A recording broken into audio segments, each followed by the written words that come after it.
Hello বন্ধুরা, আজ আমি গেছিলাম আমাদের ধানের জমিগুলি দেখতে। যাবার সময় পুকুরের জলে সূর্যের ছটাটা খুব সুন্দর লাগছিল। তোমাদের কার কীরকম লাগলো অবশ্যই কমেন্টে জানাবে। সাধারণত আমাকে মাঠে আসতে হয় না, তবুও যেদিন সময় পাই একবার মাঠে ঘুরে যাওয়ার চেষ্টা করি। শুধুমাত্র চাষের সময় এবং যখন ধান কাটা হয় তখন ছাড়া মাঠে আসার প্রয়োজন হয় না আমাদের। বাবাই বেশিরভাগ সময় দেখাশোনা করে।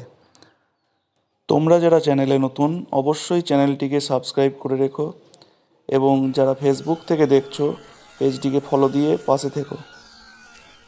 আসার সময় দুটো দাদা দেখলাম ডিএসএলআর ক্যামেরা দিয়ে আমাদের এই সবুজ মাঠের ছবি তুলছে। কিন্তু তোমাদের বলে রাখি বন্ধুরা, প্রকৃতির মাঝে না আসলে এর সৌন্দর্য উপভোগ করা সম্ভব হয় না বন্ধুরা। তবুও যতটা পারি চেষ্টা করব তোমাদের সামনে তুলে ধরার। মাঠে আসার সময় যদিও জুতো পায়ে পরে এসেছিলাম, কিন্তু কিছু দূর যাওয়ার পর তা আর পায়ে রাখা সম্ভব হলো না। কারণ মাঠের রাস্তা অনেক জায়গায় কাদা রয়েছে, তাই হাতে নিতে বাধ্য হলাম। তোমাদের কাদের ভিডিওটি ভালো লাগলো অবশ্যই কমেন্টে জানিও। দেখা হবে পরের ভিডিওতে। ততক্ষণ সবাই সুস্থ থেকো, ভালো থেকো।